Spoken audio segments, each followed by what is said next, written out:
അതുകൊണ്ട് സുഹൃത്തുക്കളെ, നമ്മൾ തഖ്വയിലേക്ക് മടങ്ങണം. ആ മടക്കം ഏറ്റവും ഒന്നാമതായി മടങ്ങേണ്ടത് ഈ പാവപ്പെട്ട ഞാനാണ്. അതിന് തൗഫീഖ് ഉണ്ടാകാൻ നിങ്ങളെല്ലാവരും ദുആ ചെയ്യണം. നിങ്ങളൊക്കെ എന്നെക്കാൾ നല്ല നിയ്യത്തുള്ളവരായിരിക്കും. ഈ സദസ്സിലേക്ക് വരുമ്പോൾ അള്ളാഹു നമ്മളെല്ലാവരുടെ നിയ്യത്തും നന്നാക്കി തരട്ടെ. അതെ, ചില ഏജൻസികളുണ്ട്, ശൈഖാണെന്ന് പറഞ്ഞ് പലരെയും പരിചയപ്പെടുത്താനുള്ള ഏജൻസികളുണ്ട്. അവര് പലപ്പോഴും ജനങ്ങളെ പറ്റിക്കും. അവര് പറ്റിച്ചിട്ട് എന്ത് ചെയ്യും? ആലിമീങ്ങളെ ഒന്നും സ്വീകരിക്കണ്ട, അതേപോലെ തന്നെ സുന്നത്ത് ജമാഅത്തിന്റെ സംഘടനയൊന്നും വേണ്ട, പിന്നെ നമുക്കെന്തിനാ സംഘടന എന്നൊക്കെ പറയുന്ന ആൾക്കാരുണ്ട്. പക്ഷെ അവരാലോചിക്കുന്നില്ല അതിന്റെ ഭവിഷ്യത്ത് എത്രയാണ്. ഇപ്പൊ ഞാൻ പറഞ്ഞു വരുന്നത്, അങ്ങനെ ഒന്നിലധികം സംഘടനകൾ പ്രവർത്തിക്കുന്നുണ്ടാകാം. ഈ സ്റ്റേജിലും സദസ്സിലും 2 സംഘടനകളിലും വെവ്വേറെ പ്രവർത്തിക്കുന്നവരുണ്ടാകാം. അള്ളാഹു എല്ലാവർക്കും നല്ലത് ചെയ്യാനുള്ള തൗഫീഖ് നൽകട്ടെ. എന്നാൽ സുഹൃത്തുക്കളെ, നമ്മൾ ചിന്തിക്കേണ്ട ഒരു വിഷയമുണ്ട്. അതെന്താണ്? സമസ്ത കേരള ജമിയത്തുൽ ഉലമ ഇവിടെ പ്രവർത്തിച്ച് നല്ല പ്രവർത്തകന്മാരെയും സംഘടനയൊക്കെ വളർത്തുന്നതിന് മുമ്പുള്ളൊരു കാലം നമ്മളിൽ കഴിഞ്ഞു പോയിട്ടുണ്ട്. അന്നത്തെ കാലത്ത് എന്ത് സംഭവിച്ചു എന്ന് എല്ലാ സുന്നത്ത് ജമാഅത്തിൽ വിശ്വസിക്കുന്നവരും ചിന്തിക്കണം. മഹാനായ ശംസുൽ ഉലമ ഖുത്ബി മുഹമ്മദ് മുസ്ലിയാർ നവറല്ലാഹു മർഖദ മഹാനവറുകൾ വലിയാണ് എന്ന് ആർക്കെങ്കിലും സംശയമുണ്ടാകാൻ സാധ്യതയുണ്ടോ? എത്ര വലിയ ആലിമീങ്ങളാണ് മഹാനവറുകളുടെ ശിഷ്യന്മാർ. ബഹുമാനപ്പെട്ട കണ്യത്ത് ഉസ്താദ്, സദഖത്തുൽ മുസ്ലിയാർ, കീഴന ഉസ്താദ്, അതുപോലെ തുടങ്ങിയിട്ടുള്ള എത്ര ആലിമീങ്ങൾ അവിടുത്തെ ശിഷ്യന്മാരാണ്. ഈ പൂക്കോത്ത് ദർസ് നടത്തിയിരുന്ന ബഹുമാനപ്പെട്ട കാങ്ങാട്ട് കുഞ്ഞബ്ദുൽ മുസ്ലിയാർ നവറല്ലാഹു മറാഖിദഹും, അവർക്കൊക്കെ അല്ലാഹു അവരുടെ ഖബറിൽ ദറജ കൊടുക്കട്ടെ. അങ്ങനെയുള്ള മഹാന്മാർ ഈ പാനൂരിൽ എത്രയോ കാലം ദർസ് നടത്തിയ ആളാണ് ഖുത്ബി മുഹമ്മദ് മുസ്ലിയാർ നവറല്ലാഹു മർഖദഹു. ആ ഖുത്ബി മുഹമ്മദ് മുസ്ലിയാർ ഓതിപ്പടിച്ച ഒരു സ്ഥാപനം, അവിടുത്തെ ഗുരുനാഥനാണ് കുഞ്ഞഹമ്മദ് ഹാജി എന്ന് പറയുന്ന മഹാൻ. ആ കുഞ്ഞഹമ്മദ് ഹാജി എന്ന് പറയുന്ന മഹാനായ പണ്ഡിതൻ, പേര് ഹാജി എന്നാണ് വിളിക്കാറ്, അവരുടെ ശിഷ്യനാണ് ഖുത്ബി മുഹമ്മദ് മുസ്ലിയാർ നവറല്ലാഹു മർഖദ. അവരുടെ ശിഷ്യൻ തന്നെയാണ് ഉള്ള ഔലിയാക്കളെയും അമ്പിയാക്കളെയും മുഹജ്ജത്തും കറാമത്തും ഇസ്തിഗാസയും തവസ്സുലും ബറക്കത്തൊക്കെ ചോദ്യം ചെയ്താണ് കെ.എം. മൗലവിയും. അതേ കുഞ്ഞഹമ്മദ് ഹാജിയുടെ ശിഷ്യൻ തന്നെയാണ്. പക്ഷേ അദ്ദേഹത്തിന്റെ ഹിദായത്ത് പോയി. അദ്ദേഹം പുത്തൻവാദിയായി പോയി. അദ്ദേഹം കറാമത്ത് നിഷേധിയായി പോയി. അതുകൊണ്ട് തന്നെ ഖുത്ബി മുഹമ്മദ് മുസ്ലിയാർ ഇരിക്കുന്ന സ്റ്റേജ്, ഖുത്ബി മുഹമ്മദ് മുസ്ലിയാർ അവറുകൾ ഇരിക്കുന്ന സ്റ്റേജ്, അവിടുന്ന് അധ്യക്ഷനായ സ്റ്റേജ്, നാദാപുരത്ത് സംവാദം നടക്കുമ്പോൾ കെ.എം. മൗലവിയും കക്ഷികളും ഖുത്ബി മുഹമ്മദ് മുസ്ലിയാർക്കെതിരെ പറയാൻ വന്നിരിക്കുകയാണ് കാളവണ്ടിയിൽ കിതാബുമായിട്ട്. അവിടെ നിന്നാണ് പിന്നെ ലാ തങ്കത്തിയു കറാമത്തുൽ ഔലിയായി, ഔലിയാക്കളെ കറാമത്ത് മരണം കൊണ്ട് നിന്ന് പോവില്ല എന്ന് പറയുമ്പോൾ അത് വായിക്കുമ്പോൾ അതൊന്ന് രഹസ്യമാക്കി വായിച്ച് ആളുകളെ പറ്റിക്കാൻ നോക്കിയപ്പോൾ നാദാപുരത്തെ വലിയ മുദരിസായിരുന്ന ബഹുമാനപ്പെട്ട തറക്കണ്ടി അബ്ദുറഹ്മാൻ മുസ്ലിയാർ നവറല്ലാഹു മർഖദഹു അതിനെ പിടികൂടി ചോദ്യം ചെയ്തത്. അതൊക്കെ വലിയ സംഭവങ്ങളാണ്. ഇൻഷാ അല്ലാഹ് നമ്മുടെ സമസ്ത കേരള ജമിയത്തുൽ ഉലമയുടെ 100ാം വാർഷികത്തോടനുബന്ധിച്ച് അങ്ങനത്തെ ഒരുപാട് ചരിത്രങ്ങളൊക്കെ പുറത്തു വരാനുണ്ട്. അപ്പോൾ ചെറുപ്പക്കാർക്കൊക്കെ അത് വായിച്ചു പിടിക്കാം. ഇപ്പോൾ ഞാൻ അതിലേക്ക് കടന്ന് സംസാരിക്കുന്നില്ല. പറഞ്ഞു വന്നത്, ആ ഖുത്ബി മുഹമ്മദ് മുസ്ലിയാർ അവர்கள் ഓതിപ്പടിച്ച ഒരു സ്ഥാപനം, ഖുത്ബി മുഹമ്മദ് മുസ്ലിയാരെ ശേഷം ദർസ് നടത്തി മഹാനായ മർഹൂം കണ്യത്ത് ഉസ്താദ് നവറല്ലാഹു മർഖദഹു മഹാനവറുകൾക്ക് ഓതിക്കൊടുത്ത സ്ഥാപനം. കണ്യത്ത് ഉസ്താദ് അവറുകൾ മഹാനായ താജുൽ ഉലമ, അതേ ബഹുമാനപ്പെട്ട താജുൽ ഉലമ അബ്ദുറഹ്മാൻ അൽ ബുഖാരി ഉള്ളാൾ തങ്ങൾക്ക് കിതാബ് ഓതിക്കൊടുത്ത സ്ഥാപനം, അതാണ് വാഴക്കാട് ദാറുൽ ഉലൂം. ആ വാഴക്കാട് ദാറുൽ ഉലൂം സ്ഥാപനം ഇന്ന് ആരുടെ കയ്യിലാണ്? അത് മുജാഹിദ് ജമാഅത്ത് ഇസ്ലാമിയുടെ കയ്യിലാണ്. ഞാൻ പുല്ലൂക്കര ജമാഅത്ത് പള്ളിയിൽ പഠിക്കുമ്പോൾ എനിക്ക് കുറെ മറ്റ് മദ്ഹബുകളിലുള്ള കിതാബുകൾ നോക്കേണ്ട ഒരു അവസരമുണ്ടായി. അന്ന് പല കിതാബുകളും അവിടെ ഉണ്ടെന്ന് കേട്ടിട്ട് ഞാൻ അവിടെ പോയി താമസിച്ച് കിതാബ് നോക്കിയത് എനിക്ക് ഓർമ്മയുണ്ട്. പക്ഷേ അവിടുത്തെ മാനേജർ ഒരു ജമാഅത്തുകാരനാണ്. അദ്ദേഹത്തെ അവിടുത്തെ നമ്മളെ SSFന്റെ കുട്ടികൾ സ്വാധീനിച്ചിട്ടാണ് എനിക്ക് കിതാബ് നോക്കാൻ അവസരം കിട്ടിയത്. ഇന്നും അവരെ കയ്യിലാണ് ആ സ്ഥാപനം. അതെന്തുകൊണ്ട് സംഭവിച്ചു? പോകട്ടെ, മഹാനായ മുഹീദ്ദീൻ അബ്ദുൽ ഖാദിർ ജീലാനി ഖദ്ദസല്ലാഹു സിർറഹുൽ അസീസ് തങ്ങൾ മഹാനവറുകളുടെ അനുസ്മരണം നടക്കുന്ന മാസമാണിത്. താജുൽ ഉലമയും നൂറുൽ ഉലമയും അനുസ്മരിക്കുന്ന മാസമാണിത്. ഓ സുഹൃത്തുക്കളെ, ഞാൻ ചോദിക്കട്ടെ, മുഹൈദ്ദീൻ ശൈഖ് റളിയല്ലാഹു അൻഹുവിന്റെ പേരിൽ മർഹൂം ബാഫഖി തങ്ങൾ നവറല്ലാഹു മർഖദഹു അടക്കമുള്ള വലിയ വലിയ മഹാന്മാരുടെ പ്രവർത്തന ഫലമായി കോഴിക്കോട് പാളയം മുഹീദ്ദീൻ ജുമാ മസ്ജിദ് എന്ന പള്ളി നിർമ്മിച്ചു. ആ പള്ളി ഇപ്പോൾ മുജാഹിദിന്റെ കയ്യിലല്ലേ? അതിന്റെ അപ്പുറത്ത് അബുൽ ഹസൻ ഷാദിലി റളിയല്ലാഹു അൻഹുവിന്റെ പേരിൽ ഷാദിലി പള്ളി നിർമ്മിച്ചു. അതിന്ന് പുത്തൻവാദിയുടെ കയ്യിലല്ലേ? ഇനി അതിന്റെ ഇപ്പുറത്ത് അതേ ടിപ്പു സുൽത്താൻ എന്ന് പറയുന്ന ഭരണാധികാരി എ ക്ലാസ് സുന്നിയായിരുന്നില്ലേ? അദ്ദേഹത്തിന്റെ പട്ടാളക്കാർക്ക് നിസ്കരിക്കാൻ വേണ്ടി പട്ടാളപ്പള്ളി നിർമ്മിച്ചു. ആ പള്ളി ഇന്ന് പുത്തൻവാദിയുടെ കൈവശത്തിലല്ലേ? അവിടെ ഒരു മുഹീദ്ദീൻ റാത്തീബ് ചൊല്ലാൻ പറ്റുമോ? അവിടെ ഒരു ഷാദിലി റാത്തീബ് ചൊല്ലാൻ പറ്റുമോ? അവിടെ ഒരു മൗലിദ് ഓതാൻ പറ്റുമോ? പോകട്ടെ, അവിടെ നിസ്കരിക്കുന്ന നിസ്കാരത്തിന് നിയ്യത്തുണ്ടോ? അവിടെ എന്തെങ്കിലും ഉണ്ടോ? എങ്ങനെ ഇത് നഷ്ടപ്പെട്ടു പോയത്? നമുക്ക് സംഘടനാശക്തി ഇല്ലാത്തത് കൊണ്ട് നഷ്ടപ്പെട്ടു പോയതാണ്. അന്ന് നമുക്ക് സംഘടനാശക്തി ഇല്ലായിരുന്നു. ഇന്നതുപോലെ എന്തേ നമ്മളെ പള്ളി നഷ്ടപ്പെടാത്തത്? കുറ്റിയാടിയിൽ 11 മഹല്ലുകളിൽ പള്ളിയും മദ്രസയും നഷ്ടപ്പെട്ടു പോയില്ലേ? ഇപ്പോഴെന്തേ ഒറ്റ നഷ്ടപ്പെടാത്തത്? അതിന്റെ കാരണം സുന്നികൾ സുശക്തരാ, അവർ സംഘടനാ പ്രവർത്തനത്തിൽ സുശക്തരാ. അതൊന്നോ രണ്ടോ എത്രയെങ്കിലും ആകട്ടെ, അവരൊക്കെ സംഘടനാ പ്രവർത്തനത്തിൽ സുശക്തരാ. അതുകൊണ്ട് തന്നെ സുന്നത്ത് ജമാഅത്തിന്റെ ഒരു പള്ളി പഴയ കാലത്ത് പിടിച്ചതുപോലെ ഇന്ന് പിടിക്കാൻ കഴിയില്ല. സുന്നത്ത് ജമാഅത്തിന്റെ ഒരു മദ്രസ പിടിക്കാൻ കഴിയില്ല. സുന്നത്ത് ജമാഅത്തിന്റെ ഒരു സ്ഥാപനം പിടിക്കാൻ കഴിയില്ല. ഈ സംഘടനകൾ ഇല്ലായിരുന്നുവെങ്കിൽ നമ്മുടെ പള്ളികൾ ദിനേന നഷ്ടപ്പെട്ടേനെ, നമ്മുടെ സ്ഥാപനങ്ങൾ നഷ്ടപ്പെട്ടേനെ. ഞാൻ പറഞ്ഞില്ലേ, ശംസുൽ ഉലമ ഖുതുബി മുഹമ്മദ് മുസ്ലിയാർ ഓതിപ്പടിച്ച സ്ഥാപനം മറ്റൊരാളെ കയ്യിലായില്ലേ? ഇന്നങ്ങനെ പോവില്ല. കാരണം അവിടെ ചോദ്യം ചെയ്യാൻ സുന്നത്ത് ജമാഅത്തിന്റെ സംഘടനയുണ്ടാകും. അതുകൊണ്ട് ഞാനിത് പറഞ്ഞു വന്നത്, ഈ വ്യാജ തരീഖത്തിന്റെ ശൈഖന്മാരായി ഏജൻസികളെ നിശ്ചയിച്ച് ജനങ്ങളെ പിഴപ്പിക്കുന്ന കക്ഷികളുണ്ട്. അബ്ദുൽ വഹാബ് ഷാറാനി തങ്ങൾ പറഞ്ഞതുപോലെ ആ കക്ഷികൾ ചിലപ്പോൾ പറയും, എന്തിനീ സംഘടന വേണമെന്നുണ്ടോ? സ്വർഗത്ത് കടക്കാൻ നമ്മളങ്ങ് നന്നായി നടന്നാൽ പോരെ, ഒരു ശൈഖ് ഉണ്ടായാൽ പോരെ. അങ്ങനെയൊന്നും മതിയാവില്ല. ഓരോ കാലഘട്ടത്തിൽ ബഹുമാനപ്പെട്ട സയ്യിദ് അവറുകൾ വരുന്നുണ്ട്. ഓരോ കാലഘട്ടത്തിലും ആവശ്യമായ ദീനീ പ്രവർത്തനങ്ങൾ നടത്തണം. അതിന് ഇന്നത്തെ കാലത്ത് സംഘടിത ശക്തിയിലൂടെ ദീനിനെ നശിപ്പിക്കുന്ന കാലമാണിത്. അവിടെ സംഘടിത ശക്തിയിലൂടെ തന്നെ ദീനിനെ നിലനിർത്തണം. അവിടെ ഞാൻ പറയാണ്, ഇങ്ങനത്തെ സദസ്സ് പലപ്പോഴും നമ്മുടെ സംഘടനയുടെ പരിപാടികളിലൊന്നും പങ്കെടുക്കാത്ത നല്ല മനുഷ്യന്മാർ ധാരാളം ഉണ്ടാകാൻ സാധ്യതയുള്ളൊരു സദസ്സാണ്. കാരണം അവർ മഹാന്മാരെ സ്നേഹിക്കുന്നു, മൂസ മുസ്ലിയാരെ സ്നേഹിക്കുന്നു, അതുപോലെ തന്നെ സി എം വലിയുല്ലാഹി ഖദ്ദസല്ലാഹു സിർറഹു അവരെ സ്നേഹിക്കുന്നു, അതുപോലെ വടകര മുഹമ്മദ് ആജി തങ്ങളെ സ്നേഹിക്കുന്നു. അങ്ങനെയുള്ള മഹാന്മാരെ സ്നേഹിക്കുന്ന ആളുകൾ വന്നെത്തുന്ന മേഖലകളാണ് ഇത്തരത്തിലുള്ള മഹാന്മാരായ ആളുകളുടെ സദസ്സുകൾ. മൂസ മുസ്ലിയാരെ സ്നേഹിച്ച് വരുന്നതാണ് ഇവിടെ ആൾക്കാർ. പറഞ്ഞ ഞാൻ വന്നതും അങ്ങനെയാണ്, നിങ്ങൾ വന്നതും അങ്ങനെയാണ്. അങ്ങനത്തെ സദസ്സുകളിലുള്ളവരും ഈ ഒരു ആശയം മനസ്സിലാക്കി വെക്കണം. നമ്മുടെ സുന്നത്ത് ജമാഅത്തിന്റെ സംഘടന, അത് ഞാൻ പറഞ്ഞല്ലോ, അതിന് തമ്മിലടിക്കേണ്ട ആവശ്യമൊന്നുമില്ല, തമ്മിൽ കുറ്റം പറയേണ്ട ആവശ്യമൊന്നുമില്ല. ഞാനിവിടെ കയറി വന്നപ്പോൾ ആദ്യം തന്നെ കണ്ടത് നമ്മുടെ മുസ്തഫ ഹാജിയെയാണ്. അദ്ദേഹം എൻ്റെ സംഘടനയുടെ പ്രവർത്തകനല്ല, പക്ഷേ എനിക്ക് വലിയ ഉപകാരം ചെയ്ത ആളാണ് അദ്ദേഹം. സിറാജുലുദ്ദീൻക്ക് വലിയ ഉപകാരം ചെയ്ത ആളാണ് അദ്ദേഹം. എന്തുകൊണ്ട്? അദ്ദേഹം അവിടെ സംഘടന നോക്കിയിട്ടില്ല. അദ്ദേഹം നോക്കിയത് ദീനിന് ഉപകരിക്കോ ഇല്ല എന്നാണ് നോക്കിയത്. സുബ്ഹാനല്ലാഹ്, ഞാനിപ്പോഴത് ഇവിടെ വിശദീകരിക്കുന്നില്ല. അദ്ദേഹം ഒരു ഉദ്യോഗത്തിലിരിക്കുന്ന സമയത്ത് ഒരാൾ പോയിട്ട് അദ്ദേഹത്തിന് പരാതി കൊടുത്തു. സിറാജുൽ ഹുദയെ സംബന്ധിച്ചൊരു പരാതി കൊടുത്തു. അദ്ദേഹം ആ മനുഷ്യനെ വിളിച്ചിട്ട് ചോദിച്ചുകൂടോ, നീ കാണുന്നുണ്ടോ ഈ ബിൽഡിംഗ് മുഴുവൻ നീ കാണുന്നുണ്ടോ? നിനക്ക് ഒരു ചെറിയ മൂത്രപ്പുര ഉണ്ടാക്കാൻ കഴിയുമോ എന്ന് ചോദിച്ചു. നിനക്കൊരു ചെറിയ മൂത്രപ്പുര ഉണ്ടാക്കാൻ കഴിയുമോ? ഈ കാണുന്ന കോടിക്കണക്കിന് ഉറുപ്പികയുടെ ആയിരക്കണക്കിന് കുട്ടികൾ പഠിക്കുന്ന സ്ഥാപനം, ഈ സ്ഥാപനത്തിൽ പഠിക്കുന്നത് ആ സംഘടനയുടെ ആളുകൾ മാത്രമാണോ? അല്ലല്ലോ, എല്ലാ സംഘടനയിലുള്ളവരും പഠിക്കുന്നില്ലേ? മുസ്ലിമീങ്ങളും പഠിക്കുന്നില്ലേ? അമുസ്ലിമീങ്ങളും പഠിക്കുന്നില്ലേ? എല്ലാവരും പഠിക്കുന്നില്ലേ? ഇത് അധ്വാനിച്ചുണ്ടാക്കുന്നതല്ലേ? അങ്ങനെ അധ്വാനിച്ചുണ്ടാക്കുമ്പോൾ അതിന് ഇടങ്കോലിടാനാണോ നീ ഹർജി കൊടുക്കേണ്ടത് എന്ന് ആ ഹർജി കൊടുത്ത ആളോട് വിളിച്ചു ചോദിച്ചു അദ്ദേഹം. ഞാനിത് പറയാൻ കാരണം, അങ്ങനെ ചിന്തിക്കാൻ കഴിയണം. സംഘടന ഒന്നോ രണ്ടോ എത്രയെങ്കിലും ആകട്ടെ, നല്ലത് ചെയ്യുമ്പോൾ തആവനു അലൽ ബിർരി വത്തഖ്വാ വലാ തആവനു അലൽ ഇസ്മി വൽ ഉദ്വാൻ.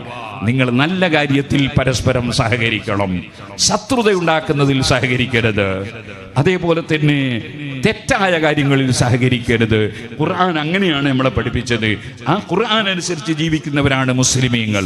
അപ്പൊ നമ്മൾ പരിപൂർണ മുസ്ലിമീങ്ങളായി ജീവിക്കാനാണ് ശ്രമിക്കേണ്ടത്. ബഹുമാനപ്പെട്ട അബ്ദുൽ വഹാബ് ഷാറാനി റളിയല്ലാഹു അൻഹു അതാണ് അവിടുന്ന് വിശദീകരിച്ചത്. നീ ഒരിക്കലും തന്നെ മറ്റുള്ളവർ ബഹുമാനിക്കുന്നത് കണ്ടുപെട്ടു പോകരുത്. നീ നിന്നെ സംബന്ധിച്ച് സ്വന്തത്തിൽ ആലോചിച്ച് നോക്കണം. നിന്റെ അവസ്ഥ എന്താണെന്ന് നീ ആലോചിച്ച് നോക്കണം. നീ പടച്ചവന്റെ അടുക്കൽ ക്ലിയർ ആണോ അല്ലേ? അള്ളാഹു അല്ലേ തരുന്നവനും തടയുന്നവനും? അള്ളാഹു അല്ലേ ദുനിയാവും ആഖിറവും തരുന്നവൻ? അതുകൊണ്ട് അള്ളാഹുവിന്റെ അടുക്കൽ ക്ലിയറായി ജീവിക്കണം. ഇതാണ് ഏത് സദസ്സിലും നമുക്കെപ്പോഴും എന്നോട് പറയാനുള്ളത്. ഞാൻ നിങ്ങളോടല്ല വയത് പറഞ്ഞത്, ഞാൻ വയത് പറഞ്ഞത് എന്നോടാണ്. കാരണം അമർത്തുകൽ ഖൈറ ലാകിൻ മർതമർതു ബിഹി. ഇമാം ബൂസരി റളിയല്ലാഹു അൻഹു പറഞ്ഞില്ലേ, ഞാൻ പലപ്പോഴും ഖൈറായ കാര്യം പറയുന്നു. അമർതമർതു ബിഹി, അതെനിക്ക് വേണ്ടതുപോലെ പാലിക്കാൻ കഴിഞ്ഞില്ലെന്ന് വരാം. അങ്ങനെ വരുമ്പോൾ അതിന് ഫലം കുറഞ്ഞേക്കും. ഇമാം ബൂസരി അങ്ങനത്തെ ആളല്ല. പക്ഷെ ഇമാം ബൂസരി താഴ്മ കൊണ്ട് പറയാണ്, ഞാൻ മറ്റുള്ളവർക്കൊക്കെ നല്ലത് പറഞ്ഞു കൊടുക്കുന്ന ആളാണ്, പക്ഷേ ഞാനത് പാലിക്കുന്നുണ്ടോ എന്നതാണ് എൻ്റെ ഭയം. അത് തന്നെയാണ് ഇമാം ഗസാലി റളിയല്ലാഹു അൻഹുവിന്റെ ജ്യേഷ്ഠ സഹോദരൻ ഗസാലി ഇമാമിനോട് പറഞ്ഞു, മോനെ നീ ഒരു കാര്യമുണ്ട് കേട്ടോ, നീ അരം പോലെയായി പോകരുതേ. അരം എന്ന് പറഞ്ഞ സാധനം എങ്ങനെയാണ്? അരം എന്ന് പറഞ്ഞാൽ എല്ലാറ്റിനും മൂർച്ച ഉണ്ടാക്കുന്ന ഒരു ഉപകരണമാണത്. അരം കൊണ്ട് എല്ലാറ്റും മൂർച്ച ഉണ്ടാക്കും, പക്ഷെ അരത്തിന് മൂർച്ച ഉണ്ടാവില്ല. ഒരു തക്കാളി മുറിക്കാൻ പോലും അത് പറ്റൂല. അതുപോലെ ആയി പോകരുത്, സ്വന്തത്തിൽ മൂർച്ച വേണം എന്ന് ഇമാം ഗസാലി റളിയല്ലാഹു അൻഹുവിനോട് സഹോദരൻ ഉപദേശിച്ചത് കിതാബുകളിൽ നമുക്ക് കാണാം. അപ്പൊ സുഹൃത്തുക്കളെ, നമ്മൾ എപ്പോഴും അവനവന്റെ കാര്യത്തിൽ ചിന്തയുള്ളവരാകണം. നമ്മൾ ആഖിറൻ രക്ഷപ്പെടണം. നമ്മൾ എന്തിനാണ് സാലിഹീങ്ങളെ സ്നേഹിക്കുന്നത്? നമ്മൾ എന്തിനാണ് മഹാന്മാരെ ആദരിക്കുന്നത്? നമ്മൾ എന്തിനാണ് ആലിമീങ്ങളെ ബഹുമാനിക്കുന്നത്? നമ്മൾ എന്തിനാണ് സയ്യിദന്മാരെ ബഹുമാനിക്കുന്നത്? അതെല്ലാം നമ്മൾ ആഖിറൻ രക്ഷപ്പെടാനാണ്. ദുനിയാവ് രക്ഷപ്പെടാൻ അത് ആവശ്യമില്ല. അതേ അംബാനിയും അദാനിയൊന്നും അതേ ഔലിയാക്കളെ സ്നേഹിച്ചിട്ടല്ലല്ലോ പണക്കാരായത്. അല്ലേ അമേരിക്കയുടെ പ്രസിഡന്റ് ആയത് അമ്പിയാക്കളെയും ഔലിയാക്കളെയും സ്നേഹിച്ചിട്ടാണോ? അല്ലല്ലോ. ദുനിയാവിന് വേണ്ടി അല്ല നമ്മൾ സാലിഹീങ്ങളെ സ്നേഹിക്കുന്നത്, ആലിമീങ്ങളെ സ്നേഹിക്കുന്നത്, സയ്യിദന്മാരെ ആദരിക്കുന്നത്, നബി കുടുംബത്തെ സ്നേഹിക്കുന്നത്, മുഅ്മിനീങ്ങളെ സ്നേഹിക്കുന്നത്. നമ്മളെ സ്നേഹം അത് അല്ലാഹുവിന് വേണ്ടി. നമുക്ക് മരിക്കുമ്പോൾ ഹുസ്നുൽ ഖാത്തിമത്ത് ലഭിക്കണം. നമുക്ക് നന്നായി മരിക്കാൻ കഴിയണം. സ്വർഗത്തിന്റെ ചിത്രം കണ്ട് മരിക്കാൻ കഴിയണം. മലക്കുകൾ സമാധാനിപ്പിക്കുന്ന വിധത്തിൽ മരിക്കാൻ കഴിയണം. ബുശ്റ ബിരിദ്വാനില്ലാഹി വ കറാമത്തിഹി എന്ന് ഇമാം ബുഖാരി റിപ്പോർട്ട് ചെയ്തില്ലേ? അള്ളാഹുവിന്റെ കറാമത്ത് കൊണ്ടും അള്ളാഹുവിന്റെ സന്തോഷം കൊണ്ടും സന്തോഷ വാർത്ത പൊരുത്തം കൊണ്ടും സന്തോഷ വാർത്ത പറയാൻ മലക്കുകൾ വരും. ആരുടെ അടുക്കൽ? അള്ളാഹുവിന്റെ അടുക്കൽ എത്തണം എന്നാഗ്രഹിക്കുന്ന, അള്ളാഹുവിന്റെ അടുക്കൽ എത്തണം എന്നാഗ്രഹിക്കുന്ന, അങ്ങനെ അള്ളാഹുവിൽ എപ്പോഴും ചിന്ത വെച്ച് ജീവിക്കുന്ന മനുഷ്യന്റെ അടുക്കൽ അതാ സന്തോഷം പറയാൻ മലക്കുകൾ വരും എന്ന് പറഞ്ഞ കൂട്ടത്തിൽ നമുക്ക് ഉൾപ്പെടാൻ കഴിയണം. അള്ളാഹുവേ, ഞങ്ങൾ ഇവിടെ മൂസ മുസ്ലിയാർ അടുക്കൽ വന്നതും, ഞങ്ങൾ സിയം വലിയുല്ലാഹി ഖദ്ദസല്ലാഹു സിർറഹു തങ്ങളുടെ അടുക്കൽ പോകുന്നതും, ഞങ്ങൾ അവിടെ അലിയുൽ കൂഫി തങ്ങളുടെ സമീപത്ത് പോകുന്നതും, ഞങ്ങൾ ശംസുൽ ഉലമാ ഖുത്ബി തങ്ങളുടെ സദസ്സിൽ അടുക്കൽ പോകുന്നതും, ഞങ്ങൾ ഏത് മഹാന്മാരെ സന്ദർശിക്കുന്നുണ്ടോ അതെല്ലാം നിന്റെ അടുക്കൽ അംഗീകാരം ലഭിച്ച് ഞങ്ങളുടെ ഖാത്തിമത്ത് നന്നാകാനാണ്, ഞങ്ങളുടെ ആഖിബത്ത് നന്നായി കിട്ടാനാണ്, അവരുടെ കൂടെ പോയി ചേരാനാണ്. അതിന് ഞങ്ങളുടെ അമലുകൾ നീ ഖബൂൽ ചെയ്യണം റഹ്മാനേ. ഞങ്ങളുടെ വാക്കുകളും പ്രവൃത്തികളും നീ പൊരുത്തപ്പെട്ടതാക്കണം റഹ്മാനേ. ഞങ്ങളുടെ സ്ഥാപനങ്ങളും സംഘടനകളുമൊക്കെ നിന്റെ പൊരുത്തത്തിലായി പ്രവർത്തിക്കാൻ ഭാഗ്യം തരണം റഹ്മാനേ. ഞങ്ങളെ തെറ്റിദ്ധരിച്ചവരോ ഞങ്ങളുടെ സംരംഭങ്ങളെ തെറ്റിദ്ധരിച്ചവരോ ഉണ്ടെങ്കിൽ അവരുടെ മനസ്സ് നന്നാക്കണം റഹ്മാനേ. ഞങ്ങളാരെയെങ്കിലും തെറ്റിദ്ധരിച്ചെങ്കിൽ ഞങ്ങളെ മനസ്സും നന്നാക്കി തരണം റഹ്മാനേ. അങ്ങനെ നീ പൊരുത്തപ്പെട്ട ഖൽബുൻ സലീം യൗമ ലാ യൻഫഉ മാലുൻ വലാ ബനൂൻ ഇല്ലാ മൻ അത്തല്ലാഹ ബിഖൽബിൻ സലീം. നിന്റെ സമ്പത്ത് ഉപകരിക്കൂല, നിന്റെ ആൺമക്കൾ ഉപകരിക്കൂല, ഒരു മക്കളും ഉപകരിക്കൂല. പടച്ചവന്റെ അടുക്കലെത്തുമ്പോ ഇല്ലാ മൻ അത്തല്ലാഹ ബിഖൽബിൻ സലീം, നല്ല ക്ലിയറായ മനസ്സുമായി അല്ലാഹുവിനെ സമീപിക്കുന്നവർക്കല്ലാതെ ഒന്നും ഉപകരിക്കൂല. ഖുർആനാണ്. അതേപോലെ റബ്ബ് വേറൊരു സ്ഥലത്ത് പറഞ്ഞില്ലേ, അതേ അൽഅഖില്ലാഉ യൗമൈദിൻ ബഅദുഹും ലിബഅദിൻ അദുവ്, എല്ലാ സുഹൃത്തുക്കളും പടച്ചവന്റെ കോടതിയിൽ പരസ്പരം ശത്രുക്കളായിരിക്കും. സുഹൃത്തുക്കൾ ശത്രുക്കളായിരിക്കും. ഇല്ലൽ മുത്തഖീൻ, മനസ്സിൽ അഹങ്കാരമില്ലാതെ, അസൂയയില്ലാതെ, വിദ്വേഷമില്ലാതെ, വെറുപ്പില്ലാതെ, വളരെ ശുദ്ധമായ മനസ്സും അതോടുകൂടി ഹറാമുകൾ പ്രവർത്തിക്കാതെ, വുജൂബുകൾ കൈയൊഴിക്കാതെ, പടച്ചവൻ കൽപ്പിച്ചതനുസരിച്ച് ജീവിച്ച് ഭരിക്കുകയും ചെയ്യുന്ന മുത്തഖീങ്ങൾക്കല്ലാതെ മറ്റുള്ളവർക്കെല്ലാം അൽഅഖില്ലാഉ യൗമൈദിൻ ബഅദുഹും ലിബഅദിൻ അദുവ്, സുഹൃത്തുക്കളൊക്കെ ശത്രുക്കളാണ് കേട്ടോ. അപ്പൊ നമ്മളെ ഖൽബ് തഖ്വയുള്ള ഖൽബാകണം, അല്ലാഹുവിലേക്ക് തിരിഞ്ഞ ഖൽബാകണം. അതിന് നമ്മൾ ദുആ ചെയ്യുന്നു. സയ്യിദന്മാർ ദുആ ചെയ്യുന്നത് അതിനാണ്, നമ്മൾ ആമീൻ പറയുന്നത് അതിനാണ്. നമ്മൾ ഇത്തരത്തിലുള്ള പരിപാടികളിലൊക്കെ സംഗമിക്കുന്നതും പങ്കുചേരുന്നതും അതിനാണ്. അല്ലാഹുവേ, നീ ഞങ്ങളെ ഖൽബ് ശുദ്ധിയാക്കി തരണം റഹ്മാനേ. നബി സല്ലല്ലാഹു അലൈഹി വസല്ലം ദുആ ചെയ്ത് നമ്മളെ പഠിപ്പിച്ചു തരികയാണ്.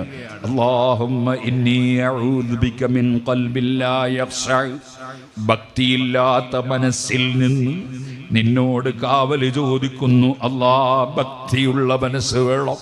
اللهم إني أعوذ بك من قلب لا يخشع ومن نفس لا تشبع. എത്ര കിട്ടിയാലും മതി വരാത്ത ശരീരത്തിൽ നിന്ന് കാവല് ചോദിക്കുന്നു. അല്ലാഹ്, വയറ് നിറയാത്ത ശരീരത്തിൽ നിന്ന് കാവല് ചോദിക്കുന്നു.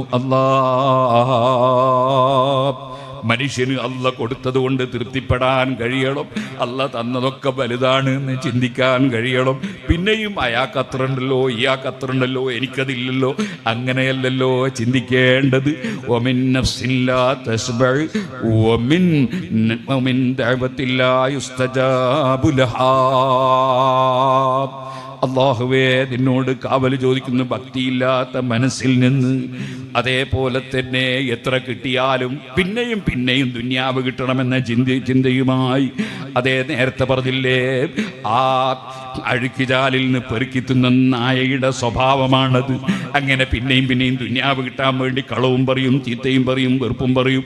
അങ്ങനെയുള്ള സ്വഭാവത്തിലേക്ക് പോകുന്നതിന് പകരം അല്ലാഹ് തന്നത് കൊണ്ട് തൃപ്തിപ്പെടാനുള്ള മനസ്സ് തരണേ അല്ലാഹ്. നബിതങ്ങൾ ദുആ പഠിപ്പിക്കാണ്, മിൻ ഇൽമിൻ ലാ യൻഫഉ, ഉപകരിക്കാത്ത അറിവിൽ നിന്ന് കാവല് ചോദിക്കുന്നു. അല്ലാഹ്, അറിവുണ്ട്, പക്ഷേ അത് ഉപകരിക്കുന്നില്ല, അവനവന് ഉപകരിക്കുന്നില്ല, ദുന്യാവിന് വേണ്ടിയാണ് ഉപയോഗപ്പെടുത്തുന്നത്. ഞാൻ പറഞ്ഞില്ലേ, അതിന് ഇൽമ് വേണമെന്നില്ലല്ലോ. അടാനിക്കും അംബാനിക്കും ഇൽമ് കിട്ടിയിട്ടല്ലല്ലോ പടച്ചവൻ പണം കൊടുത്തത്. ദുന്യാവിന് വേണ്ടിയല്ലല്ലോ ഇൽമ് ഉപയോഗപ്പെടുത്തേണ്ടത്. വമിൻ ഇൽമിൻ ലാ യൻഫഉ വമിൻ ദഅവത്തിൻ ലാ യുസ്തജാബു ലഹാ. ഉത്തരം കിട്ടാത്ത ദുആയിൽ നിന്നും നിന്നോട് കാവല് ചോദിക്കുന്നു. അല്ലാഹ്, പടച്ചറബേ, ഞങ്ങളെ ഈ സദസ്സും ഞങ്ങളെ എല്ലാ സദസ്സുകളും ഞങ്ങളെ സ്ഥാപനങ്ങളും ഉത്തരം കിട്ടുന്നതാക്കി തരണം അല്ലാഹ്. ഇവിടെ വന്നപ്പോഴും പലരും പല വിഷയത്തിനും ദുആ ചെയ്യാൻ പറഞ്ഞവരുണ്ട്. ആര് എന്ത് ഉദ്ദേശം വെച്ച് ഇവിടെ വന്നവരുണ്ടോ, ദുആ ചെയ്യാൻ പറഞ്ഞവരുണ്ടോ, ഏത് കാര്യമുണ്ടോ, നീ ഹൈറായത് മുഴുവനും സാധിപ്പിച്ചു തരണം അല്ലാഹ്. ഞങ്ങളെ ഖൽബിൽ ഞങ്ങൾ ഉദ്ദേശിച്ച ഏത് നല്ല കാര്യമുണ്ടോ അത് നീ വിജയിപ്പിച്ചു തരണം അല്ലാഹ്. നീ പൊരുത്തപ്പെടാത്ത എന്ത് കാര്യങ്ങളുണ്ടോ, ഹറാമുണ്ടോ, ഞങ്ങൾ അതിൽ നിന്ന് നീ തട്ടിത്തിരിക്കണം അല്ലാഹ്. അതിൽ കൊണ്ടുപോയി ചാടിക്കരുത് അല്ലാഹ്. പടച്ചറബേ, പല കേസിലും പെട്ടവരുണ്ട്, നീ അവരെ രക്ഷപ്പെടുത്തണം അല്ലാഹ്. ജയിലിൽ കിടക്കുന്ന എത്രയോ നിരപരാധികളുണ്ട്, നീ രക്ഷപ്പെടുത്തണം അല്ലാഹ്. ഇപ്പൊ ഇങ്ങനെ വന്നുകൊണ്ടിരിക്കുമ്പോൾ ഒരു സ്ത്രീ ഫോൺ ചെയ്തു. ആ സ്ത്രീ പറയുന്നത് എന്താണ്? 3 മക്കളുണ്ട് ഉസ്താദേ, ഭർത്താവ് എന്നെ തിരിഞ്ഞു നോക്കുന്നില്ല, എന്നെ ഇഷ്ടപ്പെടുന്നില്ല. അദ്ദേഹം ഫോണിൽ വേറെ പെണ്ണിന്റെ ചിത്രമാണ്, വേറെ പെണ്ണുമായുള്ള ബന്ധമാണ്. ഞാൻ കുറെ ചോദ്യം ചെയ്തു അവളെ, നീ അങ്ങനെ തെറ്റിദ്ധരിക്കാൻ പാടുണ്ടോ? അപ്പോൾ അവളിങ്ങനെ തുറന്നോരോന്ന് പറയുകയാണ്. സുബ്ഹാനല്ലാഹ്, ആരാണ് അതും സാധാരണക്കാരനല്ല, ചിലപ്പം ബിരുദുള്ള ആളാണ്, മുസ്ലിയാരാണ് എന്നൊക്കെ പറയപ്പെടുന്ന ആളുകളെ പോലും അതേ തഖ്വ കിട്ടുന്നില്ല, ഖൽബിൽ ചിന്ത വരുന്നില്ല. ഒരു അന്യപെണ്ണിനെ കാണുമ്പോൾ കുറിച്ച് നോക്കുകയാണ്, ദുന്യാവ് കാണുമ്പോൾ ഹറാമും ഹലാലും ഇല്ല, കള്ളം പറയാണ്, അതേ വേണ്ടാത്തതിൽ ഇടപെടുകയാണ്. ഇങ്ങനെ ആയിക്കൂടല്ലോ. അങ്ങനെ വന്നാലുണ്ടോ ദുആക്ക് ഉത്തരം കിട്ടുന്നു. വമിൻ ദഅവത്തില്ലാ യുസ്തജാബു ലഹാ. ദുആക്ക് ഉത്തരം കിട്ടാൻ ഹലാലുമായി മാത്രം ബന്ധപ്പെടണം. ഹറാമുമായി ബന്ധപ്പെടുമ്പോൾ അന്നാ യുസ്തജാബു ലഹു, എങ്ങനെ ഉത്തരം കിട്ടൂന്നാണ് ഹദീസിൽ ചോദിക്കുന്നത്. അതുകൊണ്ട് സുഹൃത്തുക്കളെ, നമ്മൾ തഖ്വയിലേക്ക് മടങ്ങണം. ആ മടക്കം ഏറ്റവും ഒന്നാമതായി മടങ്ങേണ്ടത് ഈ പാവപ്പെട്ട ഞാനാണ്. അതിന് തൗഫീഖ് ഉണ്ടാകാൻ നിങ്ങളെല്ലാവരും ദുആ ചെയ്യണം. നിങ്ങളൊക്കെ എന്നെക്കാൾ നല്ല നിയ്യത്തുള്ളവരായിരിക്കും. ഈ സദസ്സിലേക്ക് വരുമ്പോൾ അല്ലാഹു നമ്മളെല്ലാവരുടെ നിയ്യത്തും നന്നാക്കി തരട്ടെ. നമ്മളെല്ലാവരെയും അല്ലാഹു കബൂൽ ചെയ്യട്ടെ. നമ്മളിൽ വീടില്ലാത്തവരുണ്ട്, അവർക്ക് അല്ലാഹു വീട് എളുപ്പമാക്കട്ടെ. വേറെ ചിലർക്ക് പലതും വാങ്ങി കിട്ടേണ്ടവരുണ്ട്, വിറ്റ് കിട്ടേണ്ടവരുണ്ട്, അല്ലാഹു എളുപ്പമാക്കി തരട്ടെ.